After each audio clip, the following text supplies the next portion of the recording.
ಹರ ಹರ ಮಹಾದೇವ.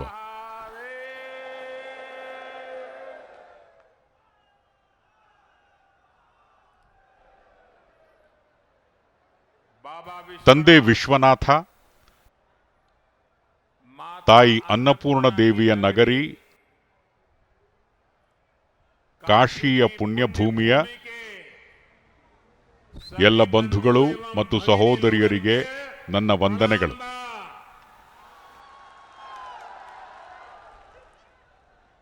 ದೀಪಾವಳಿ,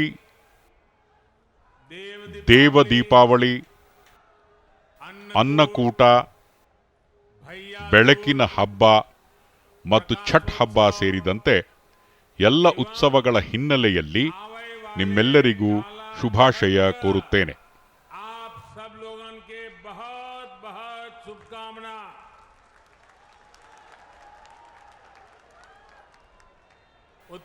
ಉತ್ತರ ಪ್ರದೇಶದ ರಾಜ್ಯಪಾಲರಾದ ಶ್ರೀಮತಿ ಆನಂದೀಬೆನ್ ಪಟೇಲ್, ಶಕ್ತಿಶಾಲಿ ಮುಖ್ಯಮಂತ್ರಿ ಯೋಗಿ ಆದಿತ್ಯನಾಥ್, ಕೇಂದ್ರ ಆರೋಗ್ಯ ಸಚಿವ ಮನ್ಸುಖ್ ಮಾಂಡವೀಯ, ಯುಪಿ ಸರ್ಕಾರದ ಸಚಿವ ಶ್ರೀ ಮಹೇಂದ್ರನಾಥ್ ಪಾಂಡೆ, ಶ್ರೀ ಅನಿಲ್ ರಾಜ್ಭರ್, ನೀಲಕಂಠ ತಿವಾರಿ, ಶ್ರೀ ರವೀಂದ್ರ ಜೈಸ್ವಾಲ್, ಇತರೆ ಮಂತ್ರಿಗಳು, ಸಂಸದೆ ಶ್ರೀಮತಿ ಸೀಮಾ ದ್ವಿವೇದಿ, ಬಿಪಿ ಸರೋಜ್ಜಿ, ವಾರಾಣಸಿಯ ಮೇಯರ್ ಶ್ರೀಮತಿ ಮೃದುಲಾ ಜೈಸ್ವಾಲ್, ಇತರ ಪ್ರತಿನಿಧಿಗಳು, ತಂತ್ರಜ್ಞಾನದ ಮೂಲಕ ಸಂಪರ್ಕದಲ್ಲಿರುವ ದೇಶದ ವಿವಿಧ ಭಾಗಗಳ ಆರೋಗ್ಯ ವೃತ್ತಿಪರರು, ಜಿಲ್ಲಾ ಆಸ್ಪತ್ರೆಗಳು, ವೈದ್ಯಕೀಯ ಸಂಸ್ಥೆಗಳು ಹಾಗೂ ಇಲ್ಲಿ ಉಪಸ್ಥಿತರಿರುವ ಬನಾರಸ್ನ ನನ್ನ ಸಹೋದರ ಸಹೋದರಿಯರೇ,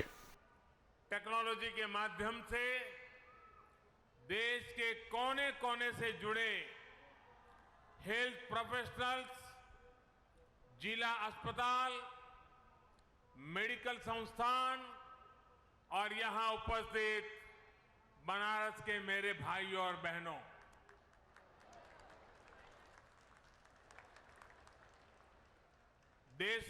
ಕೊರೋನಾ ಸಾಂಕ್ರಾಮಿಕ ರೋಗ ವಿರುದ್ಧದ ಹೋರಾಟದಲ್ಲಿ ದೇಶವು 100 ಕೋಟಿ ಲಸಿಕೆ ಡೋಸ್ಗಳ ಪ್ರಮುಖ ಮೈಲಿಗಲ್ಲನ್ನು ಪೂರ್ಣಗೊಳಿಸಿದೆ.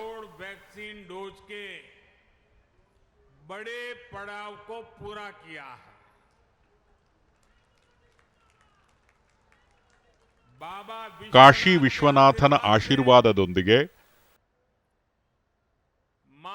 ತಾಯಿ ಗಂಗೆಯ ಕೃಪೆಯಿಂದ,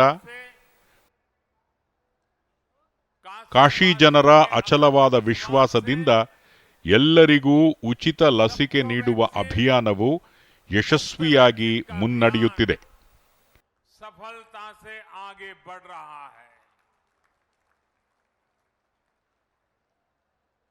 ಬಂಧುಗಳೇ, ನಾನು ನಿಮಗೆ ಅಭಿನಂದಿಸುತ್ತೇನೆ.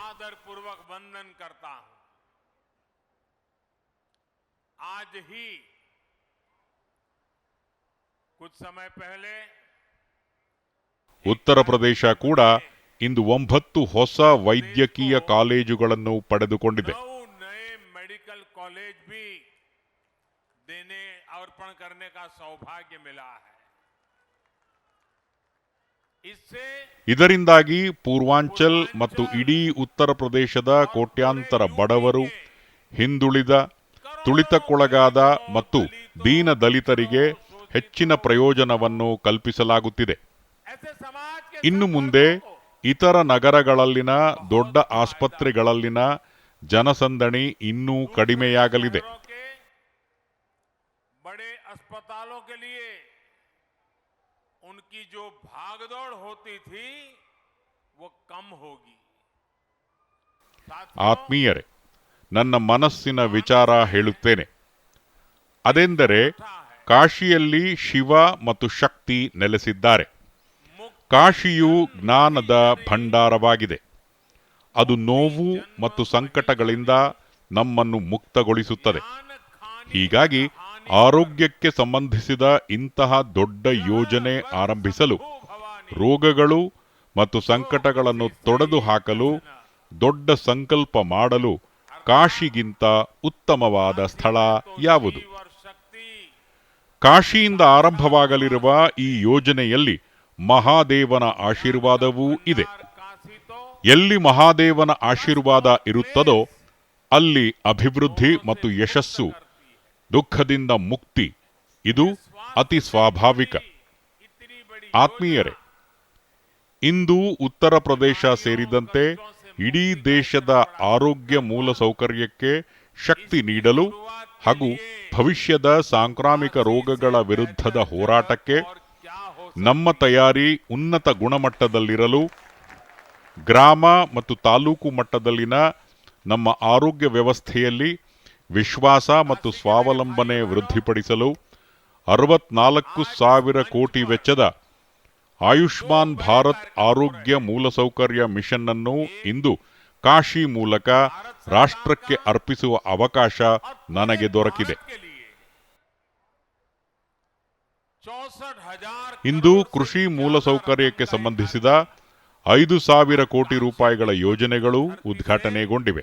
लॉन्च हो रहा ಅಲ್ಲದೆ ರಸ್ತೆಗಳಿಂದ ನದಿಘಟ್ಟಗಳ ಸೌಂದರ್ಯ ವೃದ್ಧಿಯವರೆಗೆ काशी ಗಂಗಾ ಮತ್ತು ವರುಣಾ ನದಿಗಳ ಸ್ವಚ್ಛತೆ, ಸೇತುವೆಗಳ ನಿರ್ಮಾಣ, कार्यक्रमों का लोक ಪಾರ್ಕಿಂಗ್ ಸ್ಥಳಗಳು, ಬಿಎಚ್ಯುನಲ್ಲಿ ವಿವಿಧ ಸೌಲಭ್ಯಗಳಿಗೆ ಸಂಬಂಧಿಸಿದ ಹಲವು ಯೋಜನೆಗಳಿಗೆ ಚಾಲನೆ ನೀಡಲಾಗಿದೆ.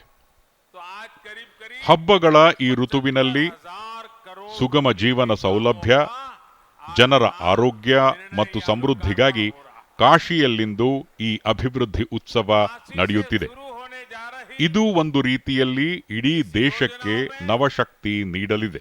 महादेव ಇದಕ್ಕಾಗಿ का आशीर्वाद ಕಾಶಿ ಸೇರಿದಂತೆ ಇಡೀ ದೇಶಕ್ಕೆ ಅಭಿನಂದನೆಗಳು.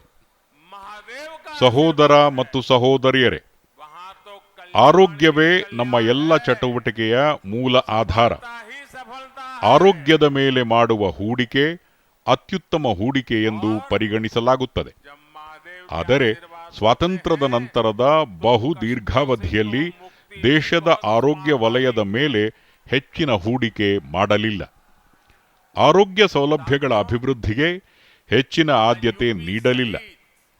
ದೇಶದಲ್ಲಿ ಸುದೀರ್ಘಕಾಲ ಆಡಳಿತ ನಡೆಸಿದವರು ಆರೋಗ್ಯ ವ್ಯವಸ್ಥೆಯ ಸರ್ವತೋಮುಖ ಅಭಿವೃದ್ಧಿಗೆ ಬದಲಾಗಿ ಜನರಿಗೆ ಆರೋಗ್ಯ ಸೌಲಭ್ಯಗಳನ್ನು ನಿರಾಕರಿಸಿದರು. बचाव के लिए ಒಂದೋ ಹಳ್ಳಿಯಲ್ಲಿ ಆಸ್ಪತ್ರೆಯೂ ಇರಲಿಲ್ಲ, ಹಾಗಾಗಿ ಚಿಕಿತ್ಸೆ ನೀಡಲು ಸಹ ಯಾರೂ ಇರಲಿಲ್ಲ.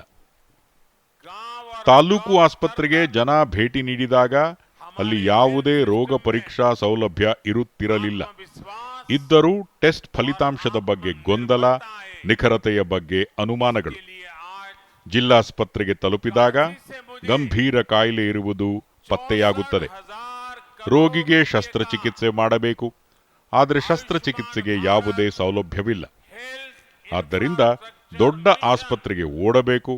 ದೊಡ್ಡ ಆಸ್ಪತ್ರೆಯಲ್ಲಿ ಹೆಚ್ಚು ಜನಸಂದಣಿ, ದೀರ್ಘ ಕಾಯುವಿಕೆ. ಯಾವುದೇ ರೋಗಿ ಮತ್ತು ಅವರ ಇಡೀ ಕುಟುಂಬದವರು ಈ ರೀತಿಯ ಸಮಸ್ಯೆಗಳನ್ನು ಎದುರಿಸುತ್ತಿದ್ದರು ಎಂಬುದಕ್ಕೆ ನಾವೆಲ್ಲರೂ ಸಾಕ್ಷಿಗಳಾಗಿದ್ದೇವೆ. 5,000 करोड़ रुपए ಈ ಕಾರಣಗಳಿಂದಾಗಿ ರೋಗಿಯ ಗಂಭೀರ ಕಾಯಿಲೆ ಉಲ್ಬಣಗೊಳ್ಳುತ್ತಿತ್ತು. ಬಡವರ ಮೇಲಿನ ಅನಗತ್ಯ ಆರ್ಥಿಕ ಹೊರೆಯ ಸಂಕಷ್ಟ ಹೇಳತೀರದು.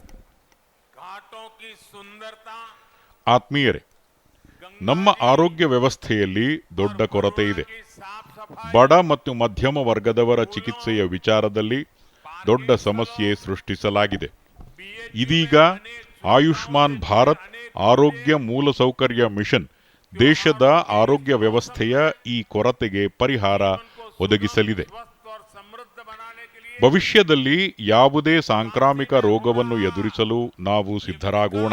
पर्व ಇದಕ್ಕಾಗಿ ನಮ್ಮ ಆರೋಗ್ಯ ವ್ಯವಸ್ಥೆಯನ್ನು ಸಿದ್ಧ ಸ್ಥಿತಿಯಲ್ಲಿರುವ ಯೋಜನೆಗೆ ಇಂದು ಚಾಲನೆ ನೀಡಲಾಗಿದೆ. शक्ति ಇದರ ಅಡಿ ರೋಗವನ್ನು ಆರಂಭಿಕ ಹಂತದಲ್ಲೇ ಪತ್ತೆ ಹಚ್ಚಲು ಪ್ರಯತ್ನಗಳನ್ನು ಮಾಡಲಾಗುವುದು. ರೋಗದ ಪರೀಕ್ಷೆಯಲ್ಲಿ ಅನಗತ್ಯ ವಿಳಂಬ ತಪ್ಪಿಸಲಾಗುವುದು.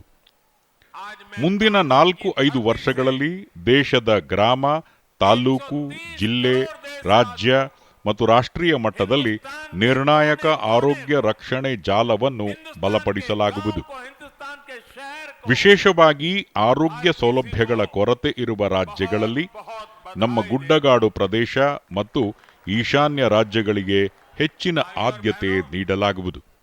हमारे ಆತ್ಮೀಯರೇ, ಆಯುಷ್ಮಾನ್ ಭಾರತ್ ಆರೋಗ್ಯ ಮೂಲಸೌಕರ್ಯ ಮಿಷನ್ ದೇಶದ ಆರೋಗ್ಯ ಕ್ಷೇತ್ರದಲ್ಲಿನ ವಿವಿಧ ಕೊರತೆಗಳನ್ನು ಪರಿಹರಿಸಲಿದೆ.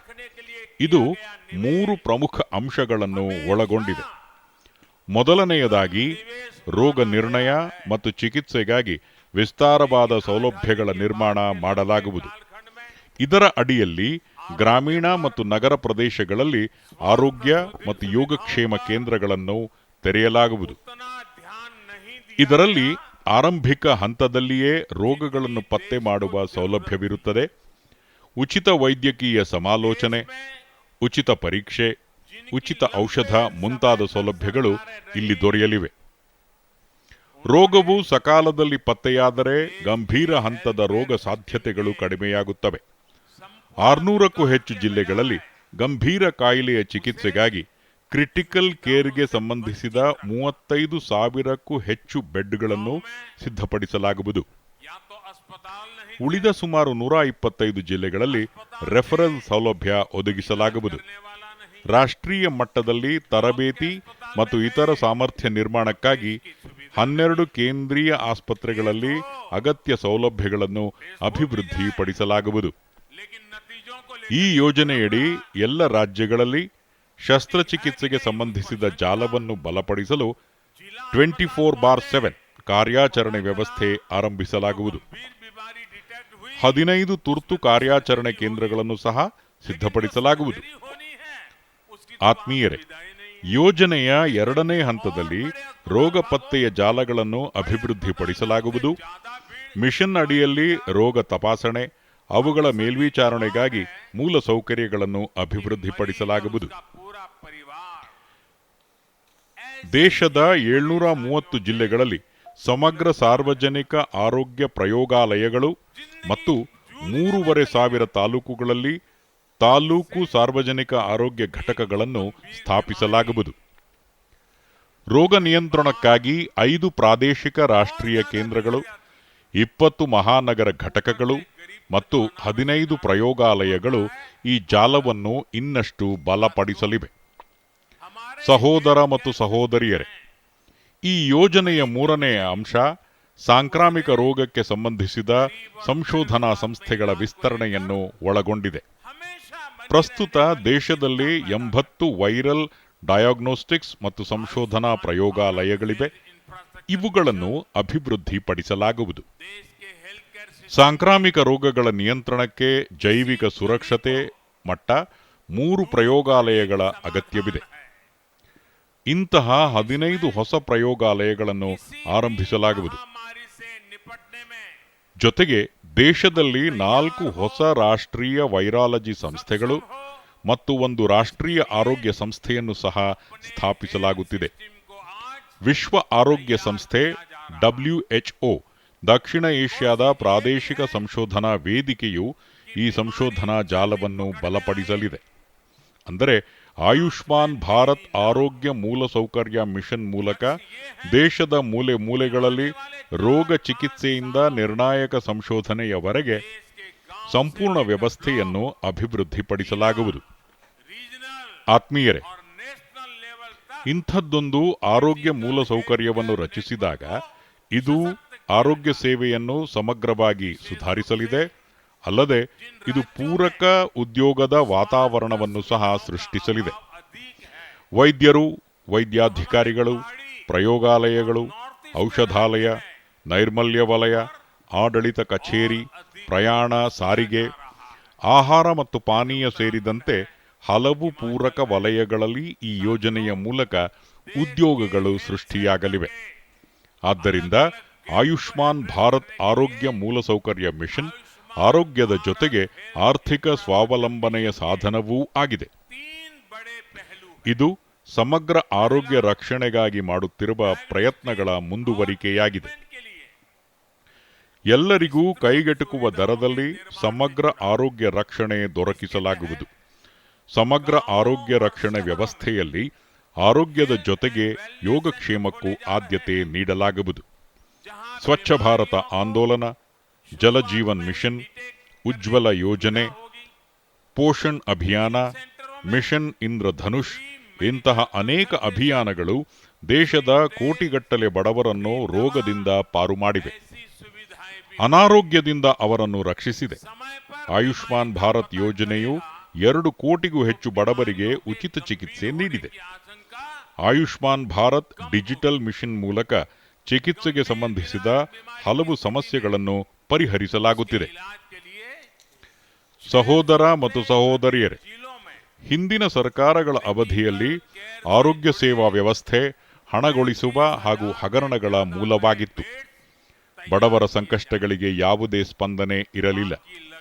ಆದರೆ ಇಂದು ಕೇಂದ್ರ ಮತ್ತು ರಾಜ್ಯದಲ್ಲಿ ಸಂಕಷ್ಟಕ್ಕೆ ಸ್ಪಂದಿಸುವ ಸರ್ಕಾರವಿದೆ. ಬಡವರು, ದಲಿತರು, ಹಿಂದುಳಿದವರು, ಮಧ್ಯಮ ವರ್ಗ ಸೇರಿದಂತೆ ಎಲ್ಲರ ನೋವುಗಳನ್ನು ಸರ್ಕಾರ ಅರ್ಥ ಮಾಡಿಕೊಳ್ಳುತ್ತದೆ. ದೇಶದಲ್ಲಿ ಆರೋಗ್ಯ ಸೌಲಭ್ಯಗಳನ್ನು ಸುಧಾರಿಸಲು ನಾವು ಹಗಲಿರುಳು ಶ್ರಮಿಸುತ್ತಿದ್ದೇವೆ. ಮೊದಲು ಸಾರ್ವಜನಿಕ ಹಣವು ಹಗರಣಗಳಿಗೆ ವ್ಯಯವಾಗುತ್ತಿತ್ತು, ಭ್ರಷ್ಟ ಜನರ ತಿಜೋರಿಗಳಿಗೆ ಸೇರುತ್ತಿತ್ತು. ಇಂದು ಈ ಹಣ ದೊಡ್ಡ ಯೋಜನೆಗಳಿಗೆ ಸೇರ್ಪಡೆಯಾಗುತ್ತಿದೆ. ಹೀಗಾಗಿಯೇ ಇಂದು ದೇಶವು ಇತಿಹಾಸದ ಅತಿದೊಡ್ಡ ಸಾಂಕ್ರಾಮಿಕ ರೋಗವನ್ನು ಸಶಕ್ತವಾಗಿ ಎದುರಿಸುತ್ತಿದೆ ಮತ್ತು ಸ್ವಾವಲಂಬಿ ಭಾರತಕ್ಕಾಗಿ ಲಕ್ಷ ಕೋಟಿ ಮೌಲ್ಯದ ಮೂಲ ಸೌಕರ್ಯವನ್ನೂ ನಿರ್ಮಿಸಲಾಗುತ್ತಿದೆ. ಆತ್ಮೀಯರೇ, ವೈದ್ಯಕೀಯ ಸೌಲಭ್ಯಗಳನ್ನು ಅಭಿವೃದ್ಧಿಪಡಿಸಲು ವೈದ್ಯರು ಮತ್ತು ಅರೆವೈದ್ಯಕೀಯ ಸಿಬ್ಬಂದಿಗಳ ಸಂಖ್ಯೆಯೂ ಅಷ್ಟೇ ವೇಗವಾಗಿ ಹೆಚ್ಚಾಗುವುದು ಬಹಳ ಅವಶ್ಯಕ. ಉತ್ತರ ಪ್ರದೇಶದಲ್ಲಿ ಅತಿ ಕಡಿಮೆ ಅವಧಿಯಲ್ಲಿ ಹೊಸ ವೈದ್ಯಕೀಯ ಕಾಲೇಜುಗಳನ್ನು ತೆರೆಯಲಾಗುತ್ತಿದೆ. ಇದು ವೈದ್ಯಕೀಯ ಸೀಟುಗಳು ಮತ್ತು ವೈದ್ಯರ ಸಂಖ್ಯೆಯನ್ನು ಹೆಚ್ಚಿಸಲಿದೆ. ಹೆಚ್ಚಿನ ಸೀಟುಗಳ ಲಭ್ಯತೆಯಿಂದಾಗಿ ಈಗ ಬಡವರ ಮಕ್ಕಳು ವೈದ್ಯರಾಗುವ ಕನಸು ಕಾಣಬಹುದು ಹಾಗೂ ಅದನ್ನು ನನಸಾಗಿಸಬಹುದು. ಸಹೋದರ ಮತ್ತು ಸಹೋದರಿಯರೇ, ಸ್ವಾತಂತ್ರ್ಯದ ನಂತರ 70 ವರ್ಷಗಳಲ್ಲಿ ದೇಶದ ವೈದ್ಯಕೀಯ ಕಾಲೇಜುಗಳು ತಯಾರು ಮಾಡಿದ ಒಟ್ಟು ವೈದ್ಯರ ಸಂಖ್ಯೆಗಿಂತ ಹೆಚ್ಚು ವೈದ್ಯರು ಮುಂದಿನ 10 ರಿಂದ 12 ವರ್ಷಗಳಲ್ಲಿ ದೇಶದಲ್ಲಿ ತಯಾರಾಗಲಿದ್ದಾರೆ. ದೇಶದ ವೈದ್ಯಕೀಯ ಕ್ಷೇತ್ರದಲ್ಲಿ ನಡೆಯುತ್ತಿರುವ ಕಾರ್ಯಗಳ ಬಗ್ಗೆ ನೀವು ಗಮನಿಸಬಹುದು. ಹೆಚ್ಚು ವೈದ್ಯರು ತಯಾರಾದಾಗ ದೇಶದ ಮೂಲೆ ಮೂಲೆಗಳಲ್ಲಿ, ನಗರ ಪ್ರದೇಶಗಳಂತೆ ಗ್ರಾಮಗಳಲ್ಲಿ ವೈದ್ಯರು ಲಭ್ಯವಾಗಲಿದ್ದಾರೆ. ಕೊರತೆಯನ್ನು ಮೀರಿ ಸಾಗುವ ಮೂಲಕ ಪ್ರತಿಯೊಂದು ಆಕಾಂಕ್ಷೆಯನ್ನು ಈಡೇರಿಸಲು ಹಗಲಿರುಳು ಶ್ರಮಿಸುತ್ತಿರುವ ನವ ಭಾರತ ಇದಾಗಿದೆ. ಸಹೋದರ ಮತ್ತು ಸಹೋದರಿಯರೇ, ದೇಶದಲ್ಲಾಗಲಿ ಅಥವಾ ಉತ್ತರ ಪ್ರದೇಶದಲ್ಲಾಗಲಿ ಈಗ ಆಗುತ್ತಿರುವಂತೆ ಅಭಿವೃದ್ಧಿ ಕಾರ್ಯಗಳು ಈ ಹಿಂದೆ ನಡೆದಿದ್ದರೆ ಇಂದು ಕಾಶಿಯ ಸ್ಥಿತಿ ಹೇಗಿರುತ್ತಿತ್ತು ಊಹಿಸಿ. ಭಾರತದ ಸಾಂಸ್ಕೃತಿಕ ಪರಂಪರೆಯ ಪ್ರತೀಕವಾದ ವಿಶ್ವದ ಅತ್ಯಂತ ಪುರಾತನ ನಗರವಾದ ಕಾಶಿಯನ್ನು ಅಭಿವೃದ್ಧಿಯಿಂದ ವಂಚಿಸಲಾಗಿತ್ತು. ಹರಿದು ಬಿದ್ದ ವಿದ್ಯುತ್ ತಂತಿಗಳು, ಹಾಳಾದ ರಸ್ತೆಗಳು, ದುಸ್ಥಿತಿಯಲ್ಲಿದ್ದ ನದಿಘಟ್ಟಗಳು, ಗಂಗಾಮಾತೆಯ ದುರವಸ್ಥೆ, ಸಂಚಾರ ದಟ್ಟಣೆ, ಮಾಲಿನ್ಯ ಅಸ್ವಸ್ಥತೆ, ಈ ಪರಿಸ್ಥಿತಿ ಇತ್ತು. ಆದರೆ ಇಂದು ಕಾಶಿ ಅದೇ ಹೃದಯ, ಅದೇ ಮನಸ್ಸು ಹೊಂದಿದ್ದರೂ ದೇಹದ ರೋಗಗಳನ್ನು ಸುಧಾರಿಸಲು ಪ್ರಾಮಾಣಿಕ ಪ್ರಯತ್ನ ಮಾಡಲಾಗುತ್ತಿದೆ. ವಾರಾಣಸಿಯಲ್ಲಿ ಕಳೆದ 7 ವರ್ಷಗಳಲ್ಲಿ ಆಗಿರುವ ಅಭಿವೃದ್ಧಿ ಕಾರ್ಯಗಳ ಪ್ರಮಾಣ ಕಳೆದ ಹಲವಾರು ದಶಕಗಳಲ್ಲಿ ಸಂಭವಿಸಿಲ್ಲ. ಸಹೋದರ ಮತ್ತು ಸಹೋದರಿಯರೇ, ವರ್ತುಲ ರಸ್ತೆ ಇಲ್ಲದ ಸಂದರ್ಭದಲ್ಲಿ ಕಾಶಿಯಲ್ಲಿ ಸಂಚಾರ ದಟ್ಟಣೆ ಪರಿಸ್ಥಿತಿ ಹೇಗಿತ್ತು? ನೀವು ಈ ಸಂಕಷ್ಟವನ್ನು ದಶಕಗಳ ಕಾಲ ಅನುಭವಿಸಿದ್ದೀರಿ. ಪ್ರವೇಶವಿಲ್ಲ ಎಂಬ ಬೋರ್ಡ್ ಹಾಗೂ ಅದರ ತೆರೆಯುವಿಕೆಗೆ ಕಾಯುವುದು ಬನಾರಸ್ ಜನರಿಗೆ ಅಭ್ಯಾಸವಾಗಿತ್ತು. ಈಗ ವರ್ತುಲ ರಸ್ತೆ ನಿರ್ಮಾಣದಿಂದಾಗಿ ಪ್ರಯಾಗ್ರಾಜ್, ಲಕ್ನೋ, ಸುಲ್ತಾನ್ಪುರ್, ಅಜಂಗಢ್, ಗಾಜಿಪುರ, ಗೋರಖ್ಪುರ್, ದೆಹಲಿ, ಕೋಲ್ಕತ್ತಾ ಇತ್ಯಾದಿ ಯಾವುದೇ ಸ್ಥಳಕ್ಕೆ ಪ್ರಯಾಣಿಸಬೇಕಾದರೆ ವಾಹನಗಳು ನಗರದೊಳಗೆ ಪ್ರವೇಶಿಸುವ ಅಗತ್ಯವಿಲ್ಲ. ಅಷ್ಟೇ ಅಲ್ಲ, ಈಗ ವರ್ತುಲ ರಸ್ತೆಯನ್ನು ಗಾಜಿಪುರ್ನ ಬಿರ್ನಾನ್ವರೆಗೂ ಚತುಷ್ಪಥದ ರಾಷ್ಟ್ರೀಯ ಹೆದ್ದಾರಿಗೆ ಸಂಪರ್ಕ ಕಲ್ಪಿಸಲಾಗಿದೆ. ವಿವಿಧೆಡೆ ಸರ್ವಿಸ್ ರಸ್ತೆ ಸೌಲಭ್ಯವನ್ನೂ ಕಲ್ಪಿಸಲಾಗಿದೆ. ಇದರೊಂದಿಗೆ ಹಲವು ಗ್ರಾಮಗಳಿಗೆ ಪ್ರಯಾಗ್ರಾಜ್, ಲಕ್ನೋ, ಗೋರಖ್ಪುರ್ ಮತ್ತು ಪೂರ್ವ ಭಾರತ ಹಾಗೂ ನೇಪಾಳಕ್ಕೆ ತೆರಳಲು ಅನುಕೂಲಕರವಾಗಿದೆ. ಇದು ಪ್ರಯಾಣವನ್ನು ಸುಲಭಗೊಳಿಸುವುದಲ್ಲದೆ ವ್ಯಾಪಾರವನ್ನು ಉತ್ತೇಜಿಸುತ್ತದೆ, ಸಾರಿಗೆ ವೆಚ್ಚ ಕಡಿಮೆ ಮಾಡಿದೆ. ಸಹೋದರ ಸಹೋದರಿಯರೇ, ದೇಶದಲ್ಲಿ ಮೂಲಸೌಕರ್ಯವನ್ನು ರಚಿಸದ ಹೊರತು ಅಭಿವೃದ್ಧಿಯ ವೇಗ ಅಪೂರ್ಣ. ವರುಣಾ ನದಿಯ ಮೇಲೆ 2 ಸೇತುವೆಗಳ ನಿರ್ಮಾಣದಿಂದ 10 ಹಳ್ಳಿಗಳ ಜನರು ನಗರಕ್ಕೆ ಪ್ರಯಾಣಿಸಲು ಅನುಕೂಲವಾಗಿದೆ. ವಿಮಾನ ನಿಲ್ದಾಣಕ್ಕೆ ಬರುವ ಪ್ರಯಾಗ್ರಾಜ್, ಭದೋಹಿ ಮತ್ತು ಮಿರ್ಜಾಪುರದ ಜನರಿಗೆ ಈಗ ಸಾಕಷ್ಟು ಅನುಕೂಲವಾಗಲಿದೆ. ಈ ಕಾರ್ಯಗಳಿಂದ ಉದ್ಯೋಗಸ್ಥರ ಜತೆಗೆ ವಿಂಧ್ಯವಾಸಿನಿ ಮಾತೆಯ ದರ್ಶನಕ್ಕಾಗಿ ವಿಮಾನ ನಿಲ್ದಾಣದಿಂದ ನೇರವಾಗಿ ಮಿರ್ಜಾಪುರಕ್ಕೆ ಹೋಗಲು ಬಯಸುವ ಭಕ್ತರು ಸಹ ಸೌಲಭ್ಯವನ್ನು ಪಡೆಯಲಿದ್ದಾರೆ. ರಸ್ತೆಗಳು, ಸೇತುವೆಗಳು, ವಾಹನ ನಿಲುಗಡೆಗೆ ಸಂಬಂಧಿಸಿದ ಅನೇಕ ಯೋಜನೆಗಳನ್ನು ಇಂದು ಕಾಶಿಯ ನಿವಾಸಿಗಳಿಗೆ ಅರ್ಪಿಸಲಾಗಿದೆ. ಇದು ನಗರ ಮತ್ತು ಸುತ್ತಮುತ್ತಲಿನ ಜನರ ಜೀವನವನ್ನು ಹೆಚ್ಚು ಸುಗಮಗೊಳಿಸುತ್ತದೆ. ರೈಲು ನಿಲ್ದಾಣದಲ್ಲಿ ನಿರ್ಮಿಸಲಾದ ಆಧುನಿಕ ಕಾರ್ಯನಿರ್ವಾಹಕ ಘಟಕದಿಂದ ಪ್ರಯಾಣಿಕರು ಅನುಕೂಲತೆ ಹೆಚ್ಚಲಿದೆ. ಆತ್ಮೀಯರೇ, ಗಂಗಾ ನದಿಯ ಸ್ವಚ್ಛತೆ ಮತ್ತು ಪರಿಶುದ್ಧತೆಗಾಗಿ ಇತ್ತೀಚಿನ ವರ್ಷಗಳಲ್ಲಿ ವ್ಯಾಪಕವಾದ ಕಾರ್ಯವನ್ನು ಮಾಡಲಾಗುತ್ತಿದೆ. ಅದರ ಫಲಿತಾಂಶವನ್ನು ನಾವು ಇಂದು ಅನುಭವಿಸುತ್ತಿದ್ದೇವೆ. ಮನೆಗಳ ಕೊಳಕು ನೀರು ಗಂಗಾ ನದಿ ಸೇರದಂತೆ ನಿರಂತರ ಪ್ರಯತ್ನ ಮಾಡಲಾಗುತ್ತಿದೆ. ಈಗ ರಾಮನಗರದಲ್ಲಿ 5 ಚರಂಡಿಗಳಿಂದ ಹರಿಯುವ ಕೊಳಚೆ ನೀರನ್ನು ಸಂಸ್ಕರಿಸಲು ಆಧುನಿಕ ಸಂಸ್ಕರಣಾ ಘಟಕ ಕಾರ್ಯಾರಂಭ ಮಾಡಿದೆ. ಇದರಿಂದ ಸುತ್ತಲಿನ 50,000ಕ್ಕೂ ಹೆಚ್ಚು ಮಂದಿ ನೇರ ಪ್ರಯೋಜನ ಪಡೆಯುತ್ತಿದ್ದಾರೆ. ಗಂಗೆ ಮಾತ್ರವಲ್ಲ, ಬದಲಿಗೆ ವರುಣಾ ನದಿ ಸ್ವಚ್ಛತೆಗೆ ಸಂಬಂಧಿಸಿದಂತೆ ಆದ್ಯತೆಯ ಆಧಾರದ ಮೇಲೆ ಕೆಲಸ ಮಾಡಲಾಗುತ್ತಿದೆ. ಬಹಳ ದಿನಗಳಿಂದ ನಿರ್ಲಕ್ಷ್ಯಕ್ಕೆ ತುತ್ತಾಗಿದ್ದ ವರುಣ ತನ್ನ ಅಸ್ತಿತ್ವ ಕಳೆದುಕೊಳ್ಳುವ ಹಂತದಲ್ಲಿತ್ತು. ವರುಣಾ ನದಿಯನ್ನು ಪುನಶ್ಚೇತನಗೊಳಿಸಲು ವಾಹಿನಿ ಯೋಜನೆ ರೂಪಿಸಲಾಗಿದೆ. ಇಂದು ವರುಣಾ ನದಿಗೆ ಶುದ್ಧ ನೀರು ಸೇರ್ಪಡೆಯಾಗುತ್ತಿದ್ದು 13 ಸಣ್ಣ ಮತ್ತು ದೊಡ್ಡ ಚರಂಡಿಗಳನ್ನು ಕೂಡ ಸಂಸ್ಕರಿಸಲಾಗುತ್ತಿದೆ.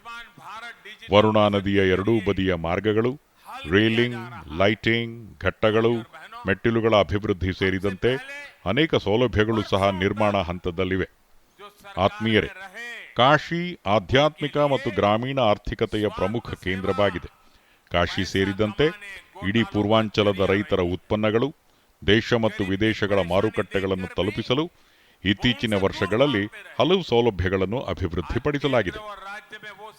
ಬೇಗನೆ ಕೆಡುವ ಉತ್ಪನ್ನಗಳ ಕೇಂದ್ರಗಳ ಜೊತೆಗೆ ಪ್ಯಾಕೇಜಿಂಗ್ ಮತ್ತು ಆಧುನಿಕ ಸಂಸ್ಕರಣಾ ಮೂಲಸೌಕರ್ಯವನ್ನು ಇಲ್ಲಿ ಅಭಿವೃದ್ಧಿಪಡಿಸಲಾಗಿದೆ. ಇದೇ ರೀತಿ ಲಾಲ್ ಬಹದ್ದೂರ್ ಶಾಸ್ತ್ರಿ ಹಣ್ಣು ಮತ್ತು ತರಕಾರಿ ಮಾರುಕಟ್ಟೆಯನ್ನು ಆಧುನೀಕರಿಸಲಾಗಿದೆ. ಇದರಿಂದ ರೈತರಿಗೆ ಹೆಚ್ಚಿನ ಅನುಕೂಲವಾಗಲಿದೆ. ಶಹನ್ಶಹಾಪುರದಲ್ಲಿ ಬಯೋ ಸಿಎನ್ಜಿ ಸ್ಥಾವರ ನಿರ್ಮಾಣದೊಂದಿಗೆ ಜೈವಿಕ ಅನಿಲವೂ ಲಭ್ಯವಾಗಲಿದೆ. ಸಾವಿರಾರು ಮೆಟ್ರಿಕ್ ಟನ್ ಸಾವಯವ ಗೊಬ್ಬರವೂ ರೈತರಿಗೆ ದೊರೆಯಲಿದೆ. ಸಹೋದರ ಮತ್ತು ಸಹೋದರಿಯರೇ, ಕಾಶಿಯಲ್ಲಿ ಈ ಹಿಂದಿನ ವರ್ಷಗಳಲ್ಲಿ ಇಂತಹ ಅಭಿವೃದ್ಧಿ ಕಾರ್ಯಗಳು ನಡೆದಿದ್ದರೆ ಇಲ್ಲಿನ BHU ಸಹ ಮತ್ತೆ ವಿಶ್ವದ ಪ್ರತಿಷ್ಠಿತ ಸಂಸ್ಥೆಯ ಹೆಗ್ಗಳಿಕೆಯತ್ತ ಸಾಗುತ್ತಿತ್ತು. ಇಂದು BHUನಲ್ಲಿ ತಂತ್ರಜ್ಞಾನದಿಂದ ಆರೋಗ್ಯದವರೆಗೆ ಹಲವು ವಿಭಾಗಗಳಲ್ಲಿ ಅಭೂತಪೂರ್ವ ಸೌಲಭ್ಯಗಳನ್ನು ಸೃಷ್ಟಿಸಲಾಗುತ್ತಿದೆ. ದೇಶದ ವಿವಿಧೆಡೆಯಿಂದ ಯುವಜನರು ಅಧ್ಯಯನಕ್ಕಾಗಿ ಇಲ್ಲಿಗೆ ಬರುತ್ತಿದ್ದಾರೆ. ಇಲ್ಲಿ 100 ವಿದ್ಯಾರ್ಥಿಗಳಿಗೆ ವಸತಿ ಸೌಕರ್ಯ ಕಲ್ಪಿಸಲಾಗಿದೆ. ವಿಶೇಷವಾಗಿ 100 ವಿದ್ಯಾರ್ಥಿನಿಯರಿಗೆ ಹಾಸ್ಟೆಲ್ ಸೌಲಭ್ಯವನ್ನು ಸಿದ್ಧಪಡಿಸಲಾಗಿದೆ. ಇದು ಶ್ರೀ ಮಾಳವೀಯ ಅವರ ವಿಚಾರಧಾರೆಯನ್ನು ಅರಿತುಕೊಳ್ಳಲು ಹೆಚ್ಚಿನ ಬಲ ನೀಡಲಿದೆ. ಹೆಣ್ಣು ಮಕ್ಕಳಿಗೆ ಉನ್ನತ ಮತ್ತು ಆಧುನಿಕ ಶಿಕ್ಷಣವನ್ನು ನೀಡಲು, ಅವರು ಬದುಕಿದ ಸಂಕಲ್ಪವನ್ನು ಸಾಬೀತುಪಡಿಸಲು ಇದು ನಮಗೆ ಸಹಾಯ ಮಾಡುತ್ತದೆ. ಸಹೋದರ ಮತ್ತು ಸಹೋದರಿಯರೇ, ಈ ಎಲ್ಲ ಅಭಿವೃದ್ಧಿ ಯೋಜನೆಗಳು ನಮ್ಮ ಸ್ವಾವಲಂಬನೆಯ ಸಂಕಲ್ಪವನ್ನು ಸಾಬೀತುಪಡಿಸಲಿವೆ. ಕಾಶಿ ಮತ್ತು ಈ ಇಡೀ ಪ್ರದೇಶವು ಅದ್ಭುತ ಕುಂಬಾರ ಕುಶಲಕರ್ಮಿಗಳು ಹಾಗೂ ನೇಕಾರರಿಗೆ ಹೆಸರುವಾಸಿಯಾಗಿದೆ. ವಾರಾಣಸಿಯಲ್ಲಿ ಕಳೆದ 5 ವರ್ಷಗಳಲ್ಲಿ ಸರ್ಕಾರದ ಪ್ರಯತ್ನದಿಂದ ಖಾದಿ ಮತ್ತು ಇತರ ಗುಡಿ ಕೈಗಾರಿಕೆಗಳ ಉತ್ಪಾದನೆ ಸುಮಾರು 60% ಹೆಚ್ಚಳವಾಗಿದ್ದು, ಟೇಕ್ 2 ವಾರಾಣಸಿಯಲ್ಲಿ ಕಳೆದ 5 ವರ್ಷಗಳಲ್ಲಿ ಸರ್ಕಾರದ ಪ್ರಯತ್ನದಿಂದ ಖಾದಿ ಮತ್ತು ಇತರ ಗುಡಿ ಕೈಗಾರಿಕೆಗಳ ಉತ್ಪಾದನೆ ಸುಮಾರು 60% ಹೆಚ್ಚಳವಾಗಿದ್ದು, ಮಾರಾಟದಲ್ಲಿ ಅಂದಾಜು 90% ಏರಿಕೆಯಾಗಿದೆ. अतीत में चाहे देश में हो या फिर उत्तर प्रदेश में जिस प्रकार काम हुआ, अगर वैसे ही काम होता तो आज काशी की स्थिति क्या होती। ಅದಕ್ಕಾಗಿಯೇ ನಾನು ಮತ್ತೊಮ್ಮೆ ಈ ದೀಪಾವಳಿಯ ವೇಳೆ ಎಲ್ಲ ದೇಶವಾಸಿಗಳಲ್ಲಿ ಮನವಿ ಮಾಡಿಕೊಳ್ಳುತ್ತೇನೆ. ಈ ಕುಶಲಕರ್ಮಿ ಸಂಗಡಿಗರ ದೀಪಾವಳಿಯ ಬಗ್ಗೆಯೂ ನೀವು ಕಾಳಜಿ ವಹಿಸಬೇಕು. ನಮ್ಮ ಮನೆಯ ಅಲಂಕಾರದಿಂದ ಹಿಡಿದು ನಮ್ಮ ಬಟ್ಟೆ ಮತ್ತು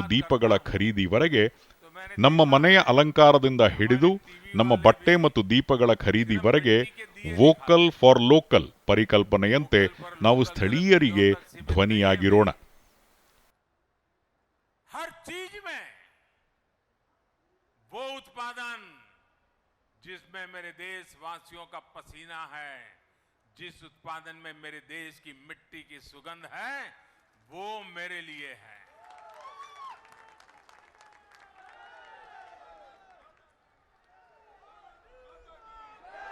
और एक बार हमारी आदत बन जाएगी देश की चीजें खरीदने की. ಧನ್ತೆರಸ್ನಿಂದ ದೀಪಾವಳಿಯವರೆಗೆ ನೀವು ಸಾಕಷ್ಟು ಸ್ಥಳೀಯ ಉತ್ಪನ್ನಗಳ ಖರೀದಿ ಮಾಡಿದರೆ ಪ್ರತಿಯೊಬ್ಬರ ದೀಪಾವಳಿಯೂ ಸಂತೋಷದಿಂದ ತುಂಬಿರುತ್ತದೆ. सबके प्रयास से बहुत बड़ा परिवर्तन हम लोग ला सकते हैं. साथियों, एक बार फिर Ayushman Bharat health infrastructure mission के लिए ಮತ್ತೊಮ್ಮೆ ಆಯುಷ್ಮಾನ್ ಭಾರತ್ ಆರೋಗ್ಯ ಮೂಲಸೌಕರ್ಯ ಮಿಷನ್ ಯೋಜನೆಗಾಗಿ ಇಡೀ ದೇಶಕ್ಕೆ ಹಾಗೂ ಅನೇಕ ಅಭಿವೃದ್ಧಿ